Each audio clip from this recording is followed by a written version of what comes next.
A few days ago, I made a video about how my third-person shooter project is likely destined to fail and be dead on arrival.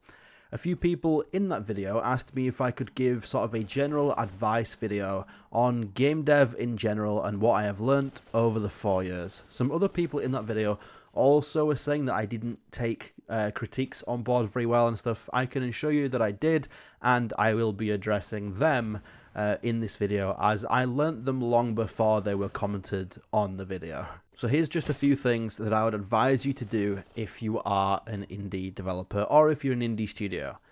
One of the most important things I'm going to mention is something that I said was difficult for us to do as a team, and that is marketing. The reality is, for a lot of games, marketing is half the battle. As much as some people don't want to admit it, marketing plays a huge factor in getting your game out there. You can have the best game in the world, but if nobody knows it exists, then it's not going to get players.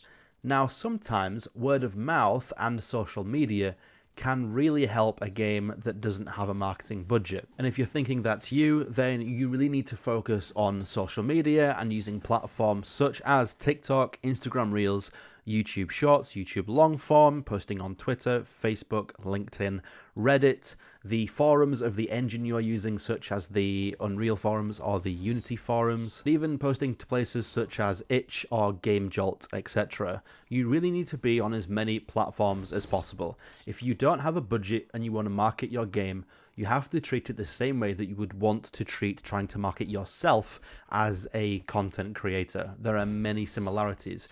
You want to be on as many platforms as possible to reach as many eyeballs as possible, and from those platforms your goal is to obviously funnel everybody to the place they need to go to download your game. This is how a lot of the marketing for my video game was done. Now, we didn't have astronomical numbers, but over the course of 4 years, the total amount of people that wishlisted our game was 5,000. The current outstanding wish lists is almost 4,000, so 1,000 people unwishlisted the game, and that's simply because the game took us very long to create, and we took different diversions and paths which alienated some of our users, and that is something that we definitely learnt. One of them being trying to do a mobile port, for example, while all of our users were PC. So step one of the most important things is marketing. And really quickly, if you do have a budget and you want to do paid marketing, I would highly suggest doing digital over print or events like expos. I've been to 3 expos in my life now, and I've also used print marketing, and I've used digital marketing and social paid marketing.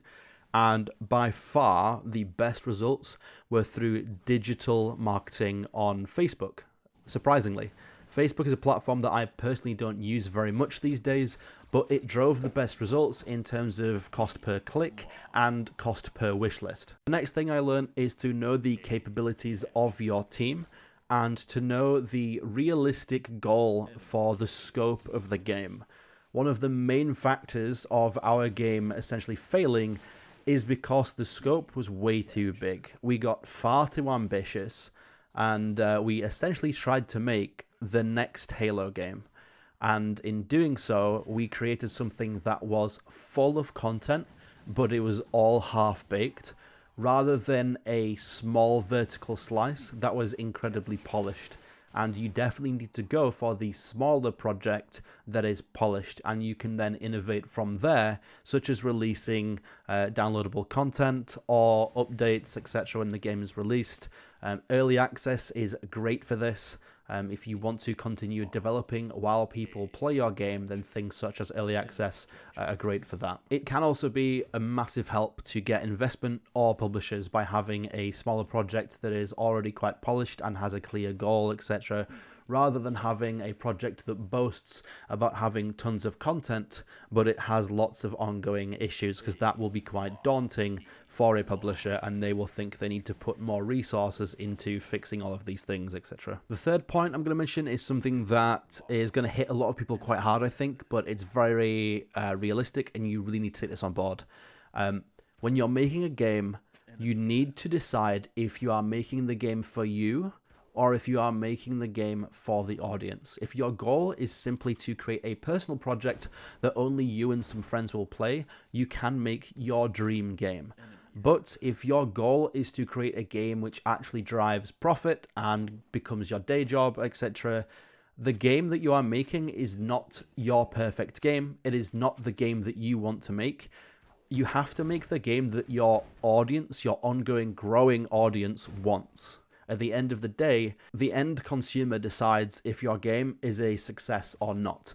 You cannot make a game that is filled with things that you love and your perfect game if you are the only person in the galaxy that thinks these things and thinks, of your project in such a positive light. If you give it out to the world and only 1 in 20 people enjoy your product, then you have an issue there. So make sure you listen to feedback from people.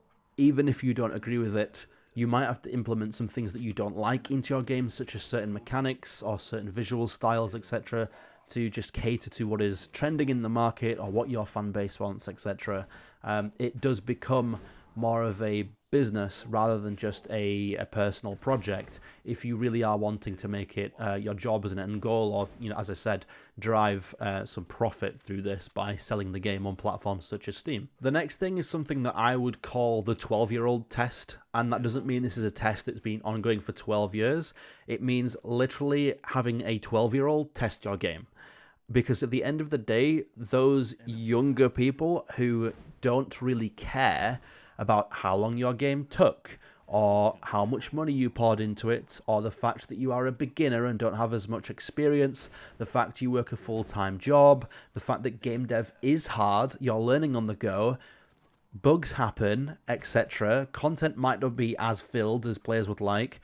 At the end of the day, the harsh reality that you have to come to terms with is that the 12-year-old Jimmy who is playing your game does not care. He does not care how long it took you. He doesn't care that you're up until 2 a.m. working on this game tirelessly.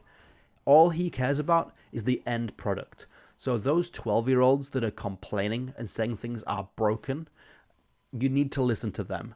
And you need to take their feedback on board, as difficult as it can be.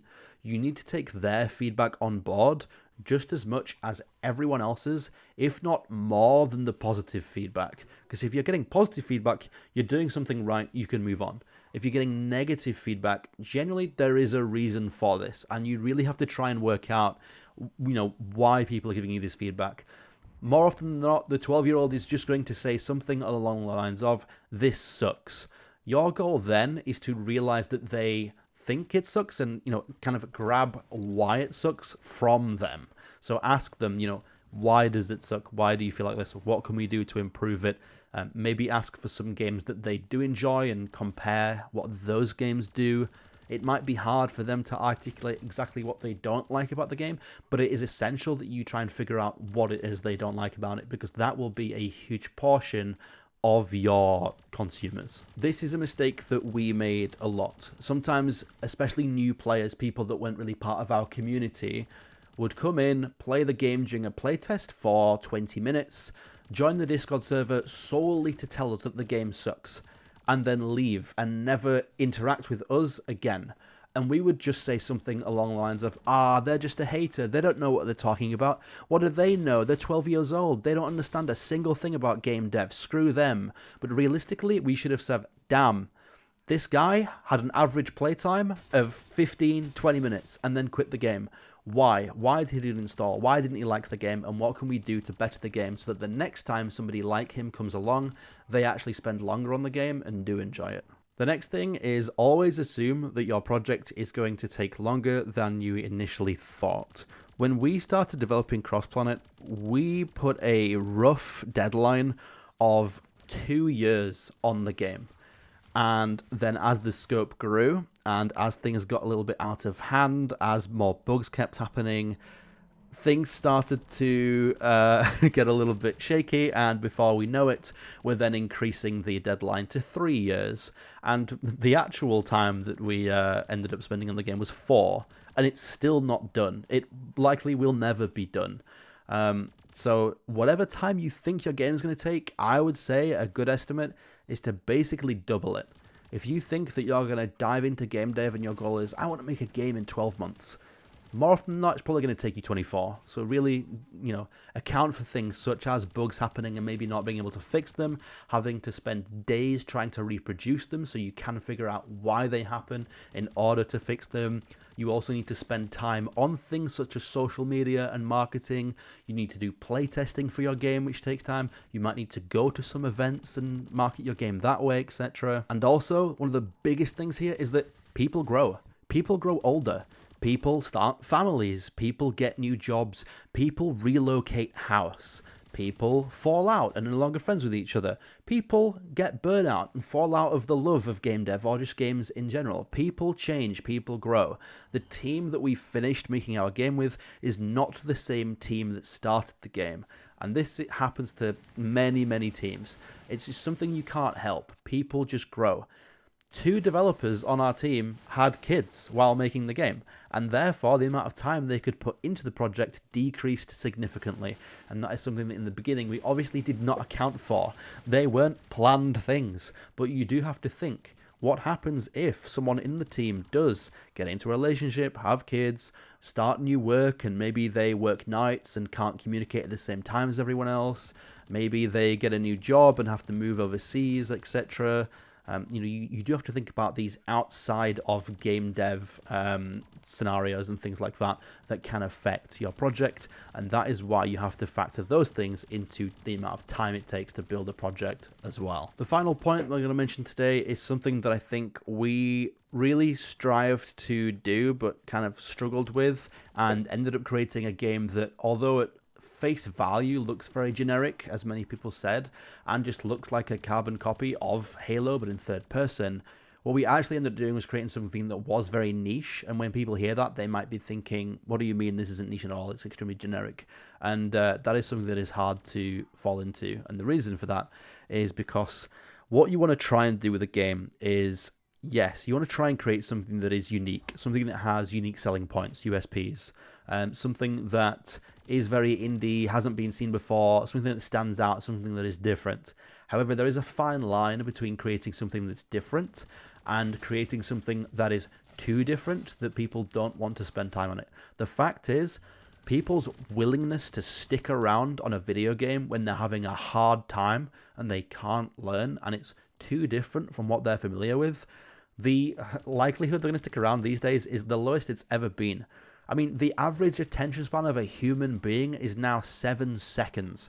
That is incredibly low. As you are listening to this portion of the video, I can basically guarantee that somewhere in the region of 65 to 75% of the people have already clicked off this video and are not at this stage. That is how low attention spans are. You can't even sit through a 14 to 15 minute video. So your job as a developer is to create something that hooks them very quickly and something that doesn't deter them away, something they're not going to struggle getting to grips with. Whether this is really making sure your player onboarding is good through tutorials, or maybe you pitch people against bots before they play real players so they don't get absolutely destroyed, for example, in a shooter game. Those are some good ways of doing it. Maybe you have some help online, such as informational video tutorials, or maybe you post some things on social media like graphics and things that help people understand the game before it releases, etc., etc. There are things that you can do to make people familiar with your product before they actually touch it for the first time. The fact is, a lot of people don't realize this, and a lot of people like to just spurt out things that they hear within the industry.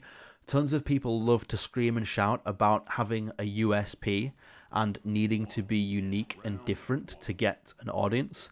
The fact is, a lot of people actually just want something that is slightly different, just different enough that they still feel familiar with it. They still feel at home with it. They still need to be able to pick it up and easily get to grips with it. They need to be able to pick it up and go, oh, the control layout is similar to this other game I play. Or the style of maps having 3 lanes is similar to Call of Duty, which I'm used to, for example. you know, or the UI is similar and it's easy to navigate, just anything like that that they can associate with a game they already play so that they feel at home and feel familiar with it immediately is very, very important. And I think a lot of people don't realize this. I've seen this across multiple titles that I have QA tested for. One of them would obviously be Splitgate.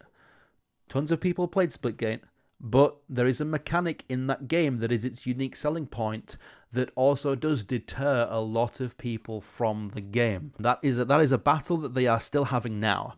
Even after receiving so much money in investment, their recent playtest is very split. Splitgate. Anyway, that wasn't on purpose. But there are tens of thousands of people who say, this is great, this feels like Splitgate, I'm glad the portals are still in the game, etc, etc, yada yada. But there's also thousands of other people that are saying, damn, I can't get to grips with this mechanic, I get destroyed by people who have tons of experience with it, therefore I'm not going to play the game. And you really need to find that balance of, like, you know, uniqueness and new mechanics and introducing new things while still making sure that the game feels at home for people and familiar and easy to grasp. So yeah, those are my 5 or 6 points that I learnt. There's probably many more smaller things in there, but these are some points which maybe aren't as known. Maybe some of them might be more specific to me. Obviously, somebody developing an entirely different game might not have some of these issues. For example, somebody who is developing a single-player campaign-style game will not have, you know, the same issues that we have regarding, you know, online multiplayer difficulties, like players getting absolutely destroyed by professionals and things like that. And they won't have the issues such as needing a constant influx of players to survive, because all they need is the one lone player having that single player experience. So it really does depend on the situation, but hopefully you can take away like 2 of these points, let's say, and learn from that. So there are some that are quite widespread and would be applicable to many genres of game. So that's it. Yeah. This will probably be the last or second to last video that I make regarding my game dev journey too. For anyone who's at this point in the video now, I'm going to take a break from game dev. You know, I spent 4 years of my life doing it. I'm incredibly burnt out on game dev. I don't think it's completely over for me. I just want to take a bit of a break for it. Obviously, I have my situation where I need to get a job, as I currently don't have one. I want to focus more on my YouTube channel as a passion project now, etc.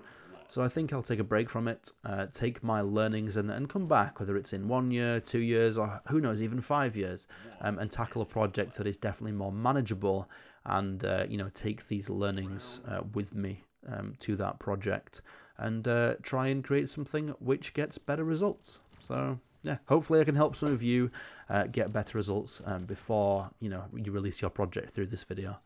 So yeah, that's it. Thanks for watching this, and I'll see you in the next one. Goodbye.